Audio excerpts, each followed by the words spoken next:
투자자 여러분 반갑습니다. 토요일 아침 여러분과 함께하는 김종철입니다. 자, 9월달 들어서 우리가 참 재밌는 체크 포인트가 생겼습니다.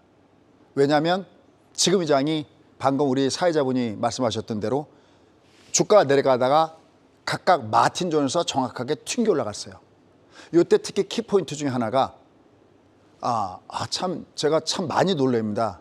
우리 사회자분하고는 꽤 오랫동안 같이 진행을 하고 있는데 그냥 마틴 존에서 떴습니다 그러면 그만인데 코스닥 같은 경우가 외국이니까 120에서 떴다라는 그거요. 정말 중요합니다. 뒤에 내용주에도 나오니까요. 그거 꼭 체크하시고요. 방금 제가 이것 봐라. 9월달 장이 참 재밌게 움직일 수 있겠구나라고 느끼는 건 왜 그러냐면 바로 삼성전자의 강세 현상이 있었습니다. 그래서 지금 9월 월이 바뀌었죠. 항상 월이 바뀌면 여러분들은 시장이 어떻게 움직이는지를 살펴볼 때 항상 발의 방향이 중요하거든요. 근데 이게 주말에 삼성전자가 움직인 것이 굉장히 중요한 부분이 된다. 뒤에 가서 한번 좀 더 정밀하게 분석 한번 해보도록 하겠고요. 자, 그런 관점에서 우리가 살펴봐야 할 내용이 있습니다. 지금의 시장이 어떻게 될 건데 라고 했을 때 또 하나의 중요한 매매 노하우가 뭐냐면 이 중방 패턴 매매 노하우입니다. 아마 중방 패턴 그러면 제가 미리 앞서서 하나 설명을 팁을 드린다면 지난 2018년도였었습니다. 이제 이 방송을 듣고 오신 분 중에서 참 저희 찐팬 분들이 좀 계세요. 그냥 뭐 아이디를 얘기한다면 뭐 색깔바 사과방님이라든지 또 고맙게도 미국에 계신 교포분인데도 듣고 계십니다. 이분은 저희 회원들은 저 유튜브나 들으신 분은 다 아시는데 이분은 수학 박사님이세요. 잔 서킨스에 근무하고 이분이 2018년도에 강의를 딱 듣는데 굉장히 이해하기 어려웠던 강의 중에 하나였는데도 그 파동을 갖다가 들으면서 이거 참 재밌는 원리구나라고 느꼈던 부분이었습니다. 바로 2018년도에 시시어 우리에게는 아직 한 척의 배가 그렇죠. 있습니다. 우리 사회자분 얘기하고 있죠. 한 척의 배가 남아 있습니다. 그다음에 주가가 밑으로 폭락을 줬을 때 여기는 한 대가 아니라 함대가 여긴 더 많은 장, 함대, 세대 장이 옵니다. 했던 거거든요. 이게 너무너무 중요합니다. 여러분들 이번에 마틴 게일존에서 주가가 뜨는 거 보고 뭐 이미 기법을 알고 있는 분들도 참 재밌었을 겁니다. 진짜 뜨네. 제가 이렇게 표현하죠. 여기서 주가가 안 뜰까 봐는 1도 의심하지 않는다. 그러니 don't worry, 걱정하지 마라. 이제 주가가 떴어요. 근데 지금서부터가 매우 중요하거든요. 왜요? 중방 패턴이거든요.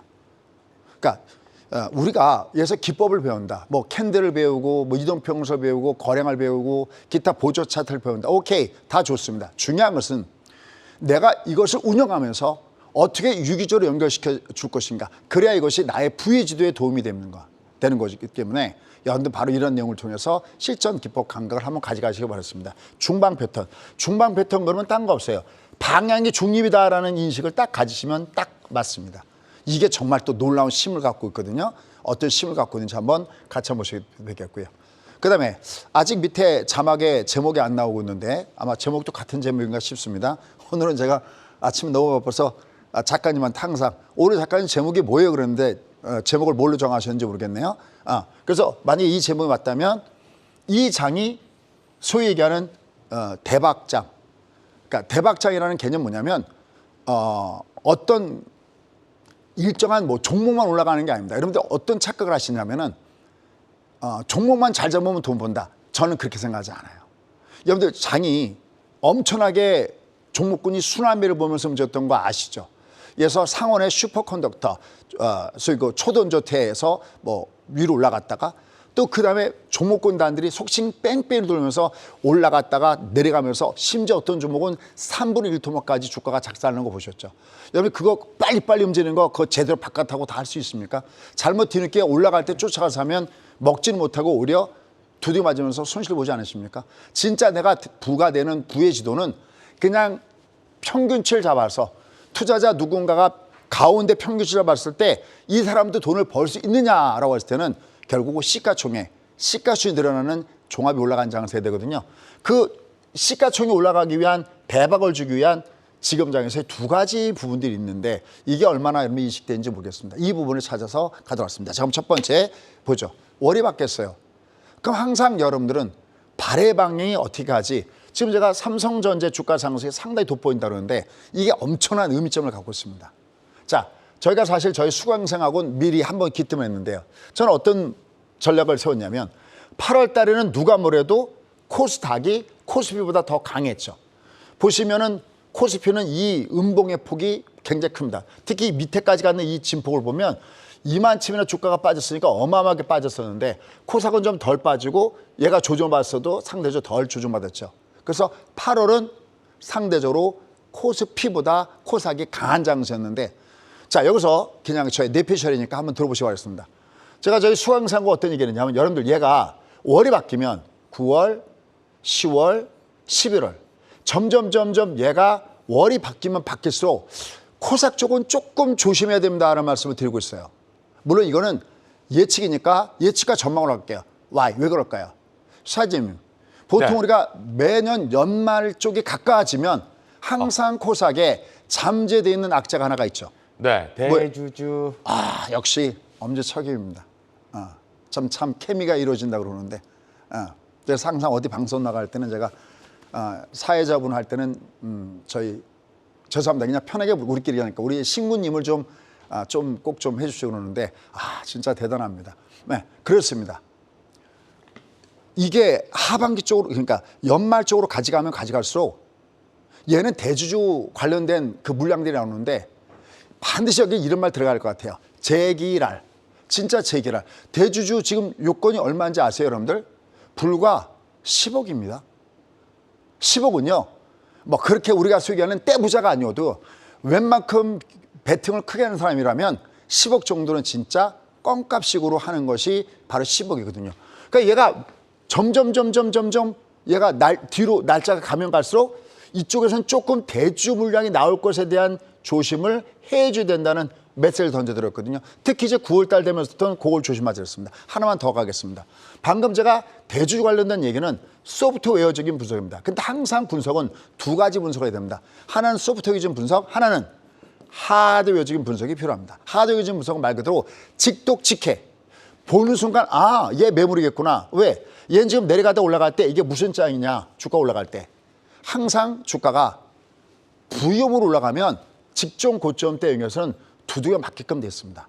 이걸 중방 짚고 중방할 땐 직전 고점에서 두두 맞는다라고 하거든요. 그러니까 얘는 어차피 위에선 두두 맞을 자리가 되기 때문에 얘는 올라갈 때는 조금 조심해야 되고 그러면 이 장이 그럼 만약에 하반기 쪽으로 장이 갔을 때 이렇게 누누이 그런 말씀 드려요. 얘는 올해 장이 가던 그러니까 올해 여러분들이 부자가 되는 그러한 타임이 오던 만약에 올해 이 장이 여러분 부자 될 타임이 안 오면은 이 장은 내년에도 반드시 부자가 되는 타임이 와야 된다는 얘기를 참 많이 이렇게 들고 있습니다. 그래서 우리가 작년에 그 쏟아진 매물 속에서도 바로 작년 6월 달에 2332 녹색 구간에 와 있습니다. 끝내 이 길이라 기억나시죠? 그 다음에 그 밑에 2155. 야, 이건 더 찬스다.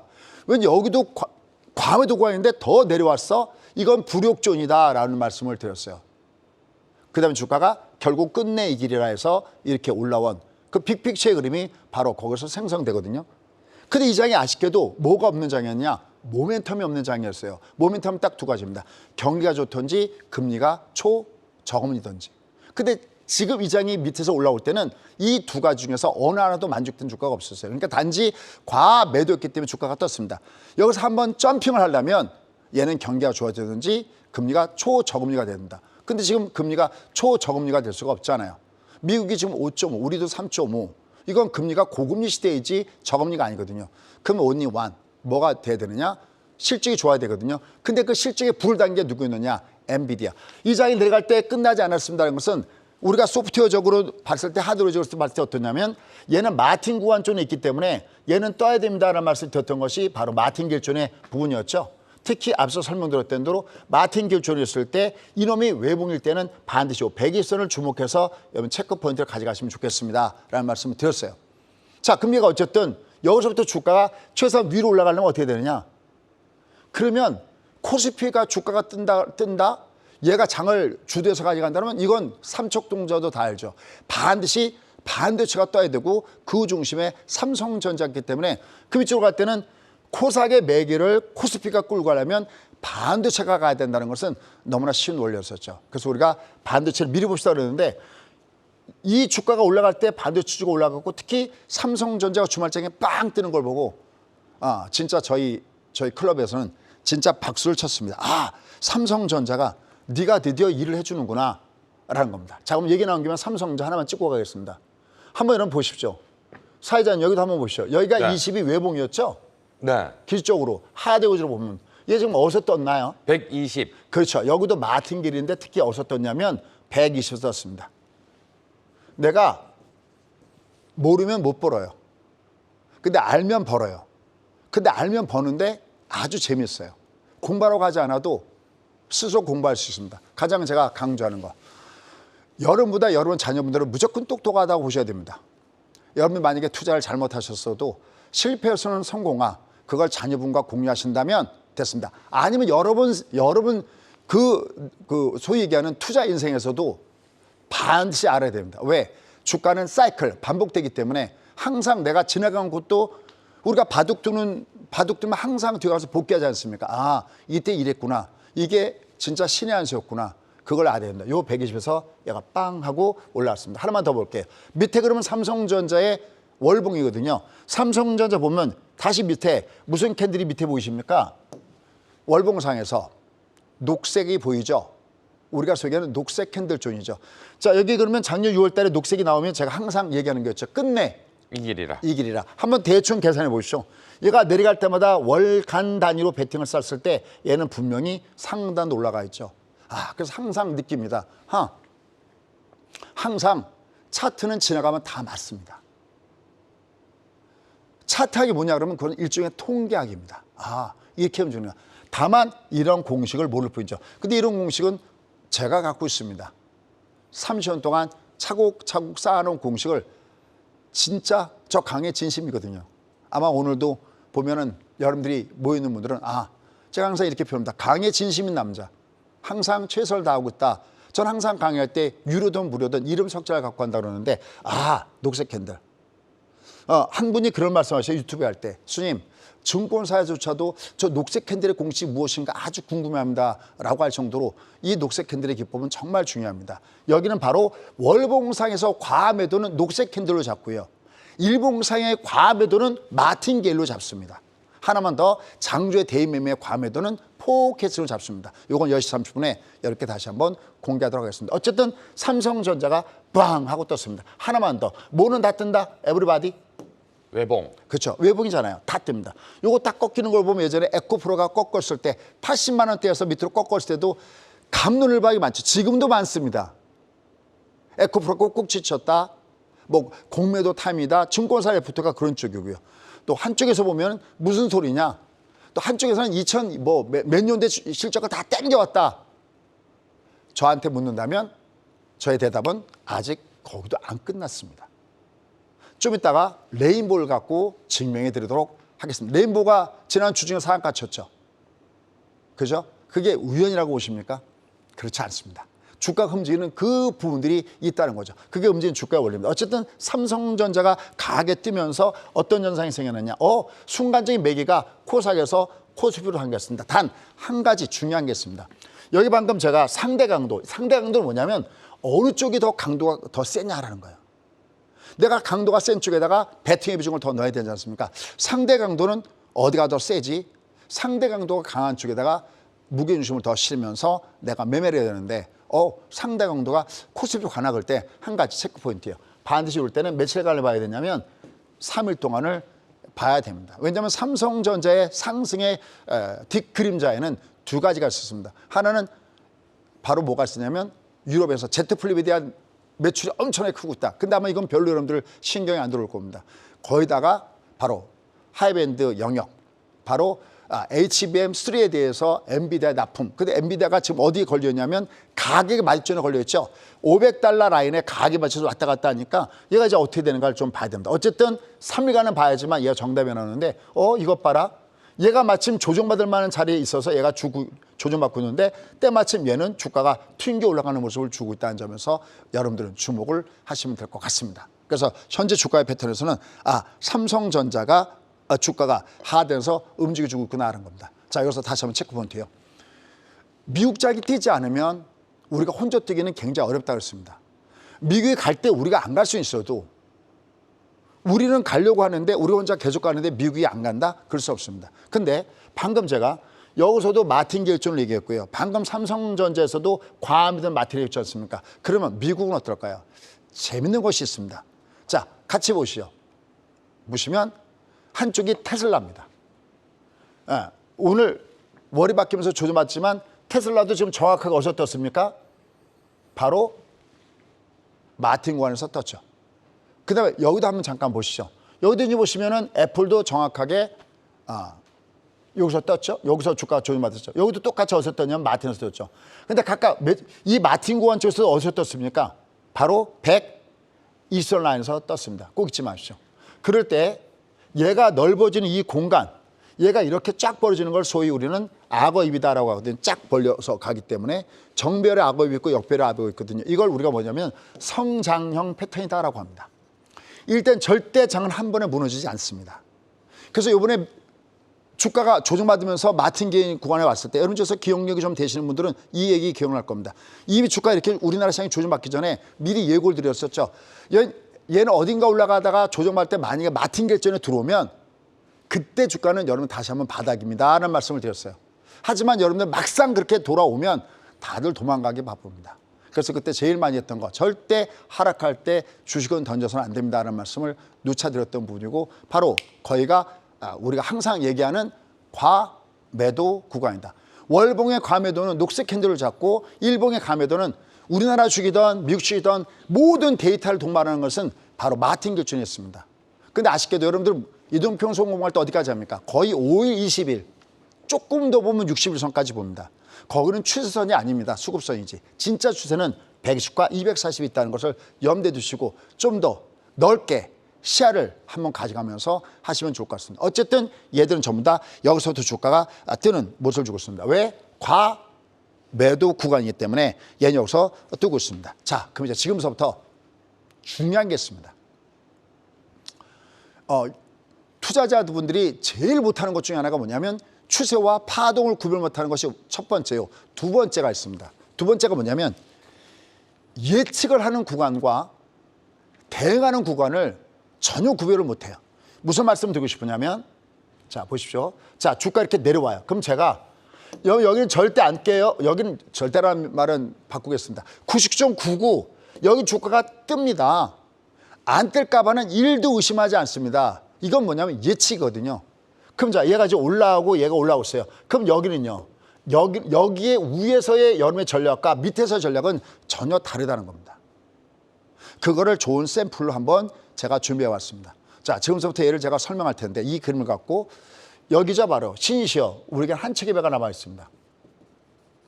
바로 여기는 한 척의 배가 아니라 세 척의 배가 옵니다.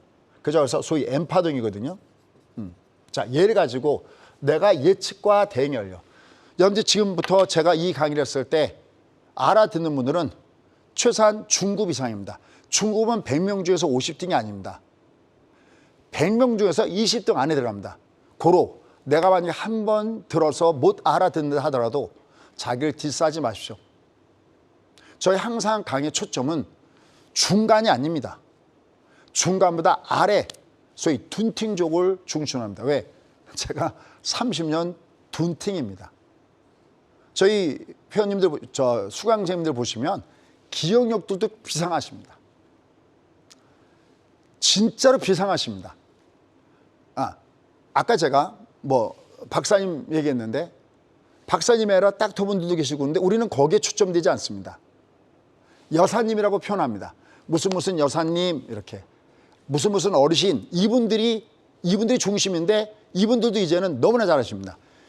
결국은 이분들이 왜 잘하시게 되느냐 자꾸만 반복합니다. 반복은 내가 모르는 것을 알게 하고 반복은 내가 서투른 것을 익숙하게 합니다. 내가 오늘 초보라고 해서 내일도 내가 초보라고 착각하지 마십시오. 그러니까 힘을 내셔서 오늘 한 번에 안 되면 두 번, 세 번에 가죠. 어려우면 유튜브에서 다시 한번 설명하겠습니다. 자, 그럼 얘를 갖고 하겠습니다. 여러분들 여기서 내려갈 때 신이시여 우리가 한 척의 배가 남아있어. 한 척의 배가 남아있다는 뜻은 뭐냐면 앞으로 한 달 동안 얘가 주가가 이 위에서 놀 겁니다라는 얘기거든요. 진짜가 한 달 동안 위에서 놀았거든요. 이건 예측 가능한 구간이에요. 얘가. 여기는 얘가 올라가다 확 빠졌을 때 여기도 똑같이 여기 걱정하지 마세요. 여기는 한 달 동안 올라갔는데요. 여기는 석 달 동안 올라가요. 그래서 세 척의 배라고 표현한 거거든요. 그런데 여기의 노하우와 여기의 노하우는 같습니다. 기법은 뭘까요? 바로 얘가 내려갈 때 빨간 동그라미와 녹색 동그라미가 바로 주가 원리의 원천입니다. 이걸 중방이다라고 합니다. 얘가 밑으로 갈 때 하락 파동이 아니거든요. 그러니까 올라가다가 얘가 이렇게 올라가다 보니까 쭉 찢어졌죠. 역N자가 아니죠. 주가는 절대 이렇게 내려가지 않습니다. 간단합니다. 내려갈 때는 역N자로 내려가고 올라갈 때는 N자로 올라갑니다. 이렇게 올라가도 거꾸로 얘는 그냥 못 갑니다. 올라갈 때는 N자로 올라가야 되는 겁니다. 그러니까 얘가 밑으로 갔을 때 얘는 뜹니다라고 할 수 있고요. 이게 올라갈 때 얘는 조져맞습니다라고 할 수 있습니다. 아까 코스닥이 올라갈 때 조져맞는 건 N자가 아니니까 올라가면 두대 맞게끔 되는 겁니다. 반대로 얘가 밑으로 내려갈 때는 뜨는 이유는 바로 중방 패턴이 때문에 있습니다. 그러면 자, 제가 들어가도록 하겠습니다. 여기서는 뜹니다 그랬는데 얘가 올라가면 여기서부터 뭐냐면 대응하세요라고 합니다. 근데 여기를 보고서 제가 어떤 전략을 이렇게 제시를 했냐면 여긴 주식을 매도하지 않으면 여기는 소위 통곡의 벽자리가 될 겁니다라고 얘기합니다. 그럼 여러분들은 와 신기하다. 여기는 어떻게 통곡의 벽일까? 근데 여기서 썼던 노하우와 여기서 썼던 노하우는 전혀 다른 노하우입니다. 우리가 매매를 할 때는 예측의 영역과 대응 영역이 있는데 얘는 중방이 때문에 뜬다는 건 다른데 얘가 뜰 때는 두 가지가 있습니다. 길이. 하나는 얘가 이렇게 얘가 중방으로 깨져 내려가면 하나는 다시 위로 올라가는 원상 복구형이 있고요. 얘는 올라가다가 역N자로 빠지는 하락의 하방 패턴이 있거든요. 1번일지 2번일지는 알 수가 없어요. 그러니까 이거는 대응의 전략이에요. 그러니까 얘가 내려갈 때 근데 1번과 2번의 공통점은 뭐냐면 얘는 1번 시내로 가도 주가는 올라가야 되고 2번 가도 주가는 떠야 되는 거니까 얘는 떠요. 도망가지 마세요. 절대 도망가지 마세요. 주가는 뜹니다. 여기서 투매하시면 안 됩니다라고 얘기하거든요. 근데 얘가 뜬 다음에는 여기서 보고 하셔야 됩니다. 얘가 역N자로 꺾어지는지 아닌지. 근데 1번과 2번을 보면 전혀 다르게 움직였죠. 1번은 대들 준 다음에 얘가 역N자로 하방 패턴을 갔고요. 여긴 대들 준 다음에 다시 골들 주면서 원상 복구로 갔지 않습니까? 여기는 바로 대응의 전략이 필요하다는 것을 염두에 두시고 매매를 하셔야 된다라는 겁니다. 자, 그럼 이제 결론, 중요한 결론 하나 들어가도록 하겠습니다. 방금 제가 중방 패턴에 대해서 얘기했잖아요. 이 예를 하나를 더 보도록 하겠습니다. 자, 중국입니다. 자, 올라갈 때 이게 중방이죠. 단순하게 골드만 줬잖아요. 아까랑 똑같아요. 얘가 데드만 줬을 때 뜨듯이 얘가 중방으로 올라가면 얘는 두드려 맞습니다. 얘가 근데 두드려 맞은 자리가 앞에 직전 고점 된 두드려 맞는 자리죠. 이걸 뭐냐면 중방이면 중방으로 올라가면 얘는 직전 고점에서 두드려 맞아요라는 겁니다. 근데 얘가 쭉 갈 때 여러분들은 얘가 우연히 뜬 것 같죠? No, 그렇지 않습니다. 이미 우리는 여기 가서 얘기합니다. 여러분 얘는 중국은 떠요. 근데 신기하게 꼭 주가가 뜰 만한 자리 오면 반드시 부양책이 나옵니다. 여기서 부양책 열심히 나오고 있지 않습니까? 부동산도 풀어주려고 그러고 거래세도 깎아준다고 그러고 그죠? 그 다음에 금리도 또 내린다고 그러고 예금 금리 또 내리고 있고 이제 저축하지 말고 돈 써라 이거죠. 그래서 얘가 여기서 주가가 튕겨 올라가고 합니다. 이건 어디나 다 똑같습니다. 어느 나라 거나 모든 거나 다 똑같이 이런 패턴으로 주가가 움직인다는 걸 아시기 바랍니다. 이게 중방 패턴이다라고 여러분들 보시면 되겠습니다. 그럼 얘만 그럴까요? 아닙니다. 지금 요번에 우리나라 시장이 올라갔을 때 가장 큰 영향했던 것 중에 하나가 뭐냐면 바로 환율이죠. 환율 그래프 잠깐만 보시죠. 올라갔을 때 이게 중방이죠. 골드대 이렇게 N자가 아니면 못 움직여요. 올라갈 때 여기서 딱 두드맞고 있죠. 딱 요 자리입니다. 중방 직고에서 두드맞고 있습니다. 얘가 만약에 쭉 빠진다 그러면 얘 또 밑에서는 뜨겠죠. 어쨌든 이렇게 중방 패턴일 때는 앞에 있는 고점 때는 여러분들이 조심스럽게 접근해 주는 것이 현 장세에서는 필요하다라는 거 보면서 보셔야 됩니다. 자, 그럼 이제 드디어 결론으로 가져갔습니다. 스윙.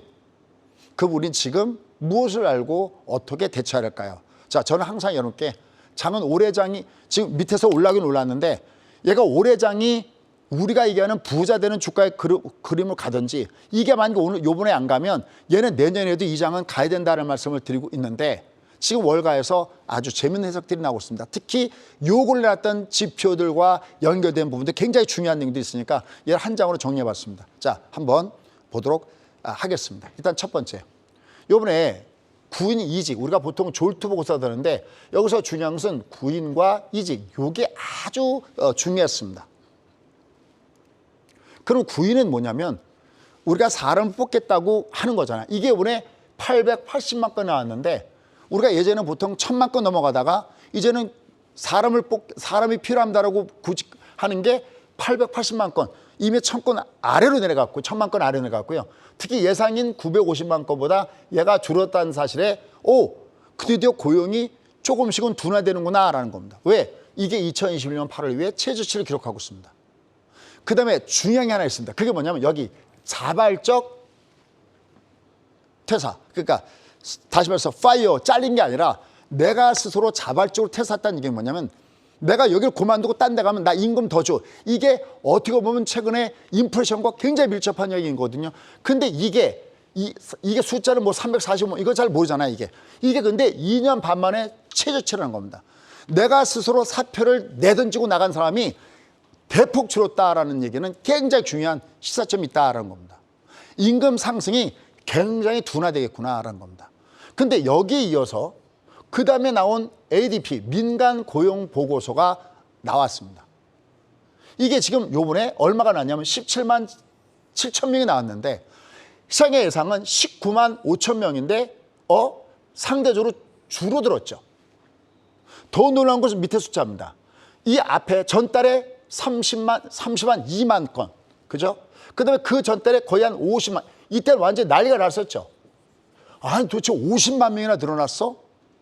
이때 한번 시장이 뒤집어진 거 기억나시죠?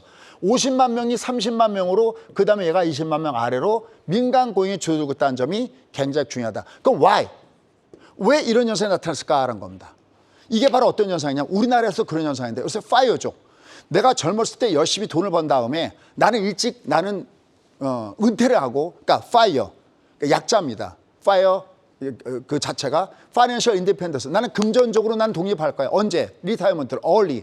난 일찍 나는 회사를 그만두고 나는 편하게 이제 쉴 거야. 그러니까 요새 우리나라에서도 어떤 현상이 생기냐면 내가 낮에 직장 다니고 좀 일찍 끝나니까 저녁에 가서는 배달하는 사람이 많잖아요. 미국도 마찬가지로 그동안 순간적으로 이 물가나 이런 것들 치솟으니까 투잡을 뛰는 사람이 많았거든요. 그게 전부 다 없을까요? 전부 다 서비스업, 뭐 적개업 이런 데 있었지 않습니까? 그러니까 이중으로 잡히면서 얘가 확 늘어났다가 얘가 이번에 굉장히 줄어들면서 민간 고용도 굉장히 줄어들고 있다라는 점이 매우 중요한 부분입니다. 여기서 사실은 미국의 어떻게 보면 이율배반적인, 한번 보시죠. 미국의 고용이 쉽게 줄을 수 있었는가? 왜냐하면 외국에 나가는 기업체들을 끌어당기는 리쇼링 정책 썼죠. 그 다음에 자기네가 소위 화폐 백과를 갖고 있으면 다른 것들은 제조업이 강한 다른 나라들한테 제조업을 줘야 되는데 우리나라에서 물건을 안 만들면은 너희는 우리나라에서 혜택을 못 받아. 그래서 공장 우리나라에 줘. 우리도 거기다 공장 대거지고 있는데 고용 쉽게 줄여줄 수 있겠습니까? 가장 결정적으로 고용의 문제가 되는 큰 건 뭘까요? 그렇습니다. 바로 반이민 정책이죠. 옛날에는 싼 일자리가 많았고 만약에 임금이 올라가려고 하더라도 딱 사장이 문 밖을 가리키면 끝났잖아요. 임금 올려달라고 했을 때 딱 하면 밖에는 이민자들이 나는 싼 임금에도 난 일자리 주시하고 기다리는 사람이 많았는데 이게 코로나19고 뭐고 국경을 다 폐쇄해버리고 그러니까 싼 일자리 노동력이 없었던 겁니다. 이번에 유럽에서도 가장 큰 타격 중에 하나가 영국이었죠. 왜? 여러분들 아시다시피 EU에서 나가면서 이 상대적으로 저임금 노동자 줄어드니까 가장 큰 타격을 받고 있는 거죠. 어쨌든 이런 부분 때문에 민간 고용 보고서들도 굉장히 높은 숫자였었는데 이제는 얘가 줄어들고 있네. 자, 그 다음에 여기에 가장 핵심 전화가 이겁니다. 야, 근데 제롬 파일이 이번에 굉장히 중요한 얘기를 했다는 겁니다. 어떤 얘기를? 이번에 잭스를 미팅해서 이번에 물가를 보니까 인플레이션을 보니까 이게 고용과 밀접한 영향이 있다라는 겁니다. 이게 무슨 얘기냐면은 우리가 소위 보통 필리스 구조에 따르는데 이게 뭐 복잡한 얘기 아닙니다. 필리스니까 복잡할 것 같은데 그게 아니라 이쪽이 고용, 실업률입니다. 그러면 실업률이 위로 올라가고 내려가고 여기에 변화에 따라서 여기 물가, 인플레이션이거든요. 그럼 얘가 당연히 고용이 무지하게 고용률이, 실업률이 떨어지면 물가는 높은 상태에 있어야 되겠죠. 그다음에 인플레이션 실업률이 높아버리면 물가는 떨어져야겠죠. 이런 곡선이 되겠죠. 근데 그동안 이렇게 안 주겠다는 거죠. 그동안 얘가 고용이 나쁘던 고용이 좋던 물가에 영향을 안 줬는데 제롬파일이 뭐냐면 우리는 명백한 증거를 갖고 있다. 어떤 증거를? 고용이 얼마나 타이트하냐에 따라서 물가가 인플레이션에 영향을 받는 증거를 갖고 있다고 제롬파일이 했어요. 이건 뭐냐면 그래서 월가에서는 또다시 필립스 곡선이 살아나고 있다. 이것도 잘 이해가 안 가면 제가 좀 이따 10시 반에 자세하게 설명하도록 하겠습니다. 요 내용이 그러면 얘는 왜 이런 현상이 생겼느냐? 그동안에는 노동력이 아까 했지만 저가 노동력이 많았었고 세계화 현상 때문에 했는데 이제는 탈세가 되면서 상대적으로 많이 뒤바뀐 부분이 많았다는 거죠. 그래서 결국 얘를 다른 말로 해석하면 그래? 그러면 만약에 실업률이나 이것이 떨어지고 너무나 타이트하게 되면은 물가가 올라갔다면 그럼 만약에 실업률이 증가가 되면 고용 상태 나빠지면 물가는 확 떨어지겠네. 그래서 이 데이터에 환호하는 겁니다. 예전에도 얘가 중요하긴 중요했지만 실질적으로 제롬 파일이 연준이 보고 있는 것이 이 데이터야? 근데 고용이 줄고 있네? 그럼 앞으로 물가는 좀 더 내려가야 돼. 물론 여기에 변수 있습니다. 뭐가? 유가가. 더군다나 겨울이 오고 있고 사우디에서 10월까지 감산한다 그러고 또 오펙 플러스 이 러시아 같은 경우 감산이기도 하고 그러니까 그게 보편이긴 하지만 어쨌든 가장 끈끈했던 이 물가의 가장 큰 주범이었던 고용의 문제가 풀리고 있다는 점에서는 참으로 다양한 모습을 보여주고 있다는 겁니다. 여기에 이제 PC가 나왔는데 이건 뭐 그냥 그저 그런 부분이고요. 그다음에 여기에 보면 2분기의 GDP가 2.4에서 2.1로 내려오고 있습니다. 그럼 혹자는 소위 그러면 얘가 이렇게 나빠지면 오히려 역으로 침체가 우려되는 거 아닙니까? 그럴 텐데 얘는 두 가지면서 다행히 침체는 아니라고 보고 있는 겁니다. 어떤 거? 첫 번째, 이 2분기 GDP 성장을 보더라도 미국의 잠재 성장률 수치보다 얘가 특별히 낮은 부분이 아니라는 거죠. 우리가 침체로 가는 것은 잠재 성장률, 인플레이션을 유발하지 않고 경기를 활성화시키는 중요한 것이 잠재 성장률인데 이 밑으로 가면 침체인데 이게 아니라는 점에서 다양해졌고요. 그다음에 여기 보면 이 군이라는 숫자가 줄어들면 이것도 고용이 너무 나빠지면 이것도 침체가 되는 거 아닙니까? 노. 왜냐하면 지금 현재 일자리가 880만 건인데 과거 대비는 얘가 줄었지만 지금 현재 실업자 수가 대략 얼마냐면 500만이거든요. 아직 나는 직업이 없어라고 기다리는 사람이 500만인데 직업 줄 테니까 와 하는 사람이 880만이면 아직까지는 지금의 이것은 절차적으로는 괜찮다는 겁니다. 그래서 시장에서는 골디락스라는 얘기가 나오는 이유가 바로 이런 뒤에 뒷배경이 깔려 있다는 것을 봐야 우리가 BPX 그리면서 이 장을 우리가 접근할 수 있다라는 걸 염두에 두고 왔습니다. 그러면서 딱 한 장의 그림으로 가봐겠습니다. 바로 이겁니다. 임금 상승률입니다. 여기 보면 보십시오. 여기 그러니까 내가 지금 단일 일자리를 내가 자발적으로 퇴사를 하고서 다른 데를 옮겼을 때 임금 상승률을 보면 얘가 급격하게 꺾어지는 모습을 보고 계실 겁니다. 그다음에 이쪽을 보면 그냥 현재 있는 상태에서 일자리 있는 분들의 임금 상승률을 보면 얘도 임금 상승률이 꺾여지고 있습니다. 보통 우리가 가장 마지막에 고른 임금입니다. 만약에 경기가 살아난다 할 때도 가장 먼저 경기가 살아나면 회사에서는 가동률을 높이겠죠. 뭐 야간 근무고 뭐고 가동률을 높이겠죠. 도저히 가동률 높여도 안 되면 어떻게 됐습니까? 그다음에 바로 증설에 들어가죠. 그다음에 증설에 들어가면 그다음에 뭐 합니까? 사람을 뽑죠. 그러다 안 되면 어떻게 합니까? 사람을 빼내야 되겠죠. 그래서 항상 임금을 가지고 얘가 경기가 좋으냐 나쁘냐 아니면 과일이냐 아니냐를 보는데 임금 상승이 둔화되고 있다는 이 그림 자체가 진짜 고용은 둔화되고 있는 것이 이게 맞구나 라는 걸 염두에 둬야 됩니다. 자, 그럼 제가 서두에 얘가 장이 제대로 돈 버는 장이 되려면 둘째 하나가 필요하다 그랬습니다. 모멘텀이죠. 첫 번째, 금리가 고금리잖아요. 그럼 얘는 뭐가 살아날까요? 경기가. 결국은 삼성전자 올라갔던 것도 엔비디아 효과지 않습니까? 근데 엔비디아가 지금 약간 막혀 있습니다. 왜? 이미 이거는 지난주에 보였던 그림이 이 그림이었죠. 이미 제가 $500는 가격의 말준이기 때문에 벌써 수익이 엄청나거든요. 이미 얘는 지금 엔비디아는 무려 $1,600까지가 지금 나와 있는데 이미 어느 정도 수익을 오신 분들은 내가 필요하다. 어디 여행 가신다 그러면 한 $480 위 $500에서는 약간 얘가 흔들릴 수 있다는 것을 이미 예고드렸습니다. 그러니까 얘가 지금 조정받고 있는 얘는 이상한 조정이 아니라 아주 자연스러운 조정이라는 겁니다. 얘는 지금 20 디쿠턴 갖고 이만큼 올라갔는데 60 디쿠턴 주가지수에서 60 디쿠턴 나면 어디까지 갈지 저는 앞으로 1년 후, 3년 후, 5년 후 아니요. 10년 후에 엔비디아 주가가 너무너무 궁금하다는 말씀을 이미 여러 차례 말씀드렸습니다. 그러니까 얘가 엔비디아가 만약에 조정을 어느 정도 줬다가 얘가 제대로 튕겨 올라간다 그러면 와, 얘는 제대로 상승다운 상승을 줄 수 있을 것이 아닌가, 시장은 이렇게 보고 있습니다. 그런 상태 속에서 여러분이 하나 보셔야 될 그림들이 있습니다. 자, 이게 대박주의 비밀입니다. 자, 레인보우 로봇. 지금 수익률이 무려 400%인데요. 저희가 여기서 매수를 한 다음에 얘를 여전히 가져가고 있습니다. 왜일까요? 얘는 주가가 할 때는 이 주가가 올라가다가 고점을 치는 이 현상들이 나타나고 있습니다. 어떤 부분들이 형성되느냐. 또 하나 보면 효성첨단 소재. 얘도 한 300% 최고 수익 300% 정도 나온 종목이거든요. 그럼 얘들의 공통점은 도대체 어떤 것이 얘들의 공통점이냐라는 겁니다. 얘들의 공통점은 주가 지도에서 얘는 올라갈 때 제대로 가면 60일선이 5파동까지 가고 마지막으로 끝날 때 이렇게 60이 가격 조정 엔드 가격 조정에 대한 60 가가 끝나는 거거든요. 끝나면 보십시오. 이 앞에 보시면은 레인보우 로봇이 그렇게 올라갔을 때 얘가 60이 외봉이었죠. 그러니까 다시 치솟고 올라갑니다. 물론 모멘텀은 바로 이재용 부회장의 멘트였지만 이렇게 올라가는 이유가 바로 거기 있는 거죠. 이 그림을 꼭 기억하십시오. 항상 어떤 종목이 주도주가 될 때는 얘는 퍼펙트 패턴까지 가고요. 얘는 5파동까지 가고 마지막에 끝날 때는 63몰 때 끝납니다. 근데 엔비디아는 아직 퍼펙트 패턴 가지 않았죠.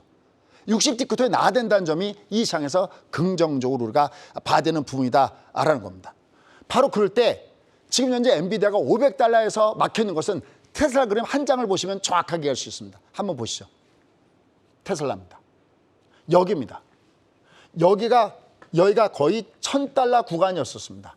그럼 여기가 얼마였느냐? 지금 가격으로 환산하면 대략 한 67달러 선입니다. 왜? 얘는 주식 분할을 2번 했습니다. 한 주를 5주로 쪼갰고요. 그 5주를 또 다시 3주로 쪼개갖고 여기입니다. 아마 저희 올드 멤버, 올드 팬들은 여기 기억하실 겁니다. 얘가 1000달러 올라가다가 1000달러 상당기간 왔다 갔다 했습니다. 왜? 가격에 맞추니까. 얘가 1000달러에 머무는 이 패턴이나 엔비디아가 500달러에서 보이는 패턴이나 많이 닮아 있습니다. 이게 바로 가격의 말존입니다. 여기가 저항이 아닌 지지로 전환될 때 얘는 멋진 장세가 될 겁니다. 얘는 올해 아니면 내년에 떠야 되는 가장 큰 이유 중에 하나가 뭐냐면 엔비디아가 만약에 500달러가 지금처럼 저항이 아닌 테슬라가 1000달러에서 머물다가 얘를 떨었을 때 얘를 엄청나게 올라갔던 이 시장처럼 엔비디아가 가는 패턴 하나가 있을 때 이 장은 바로 대박 시장의 패턴으로 주가가 흘러갈 거라는 겁니다. 근데 두 번째 또 하나의 키워드. 만약에 엔비디아가 계속 500달러에 막혀있고 제대로 못 간다. 그럼 또 하나의 키워드는 뭘까요? 모멘텀은 바로 금리가 똥금리가 되죠. 그 그림은 다시 한 컷으로 준비했습니다. 이걸 꼭 사진을 찍어서 여러분 자식들한테 물려주시기 바랍니다. 아, 금리가 똥금리가 와 부자 될 수 있는 기회구나. 똥금리가 와 부자 될 수 있는 기회구나. 부자 될 수 있구나. 근데 왜 이런 못하느냐? 금리가 이렇게 초저금리로 빠질 때는 시장은 어마어마한 악재가 있습니다. 가장 가까이 2020년에 무슨 악재가 있습니까? 코로나19가 터졌지 않습니까? 여기 또 보시면 2001년도 이때는 왜 그렇습니까? 이때는 IT 버블이 터지고 9.11 테러가 터지고 그렇죠. 이걸 잊지 마십시오. 이번에도 시장이 내려가기 전에 마틴 구간에 오면 얘는 뜹니다라고 했어도 막상 내려가면 여러분이 거기다가 투매하잖아요. 내가 공부하는 이유가 바로 여기 있다라는 겁니다. 그래서 다가오는 이 그림, 이 내용을 여러분들 보시면서 아, 내가 지금 장에서 무엇을 어떻게 할 것인가를 봐야 됩니다. 결국은 모멘텀이 있는 이런 장세를 줘야 되는데 결국은 과매도 구간에서의 장세가 나타나든지 둘 중에 하나가 나타나야 되는데 이런 부분이요. 그다음에 여기 CPI, PPI는 너무나 잘 아는 내용들이고요. 그다음에 여기 미시간대 소비심리 평가지수라든지 이런 부분들 잘 점지하시고요. 특히 요새는 CPI도 중요하지만 PPI가 많이 중요한 거 아시죠? 예전엔 미국이 일방적인 소비국가였는데 이제는 리쇼링이다 뭐다 해서 또 아니면 IRA다 그래서 공장을 짓다 보니까 이제는 생산자 물가지수 굉장히 예전보다는 중요했다는 것을 키폰들 보셔야 되겠고요. 그다음에 월이 바뀌면 내가 해야 할 일은 딱 2가지가 있다는 것을 염두에 두시고 지금 장을 보시면 되겠습니다. 나머지 좀 더 디테일한 그림은 10시 반에 여러분과 함께 뵙도록 하겠습니다.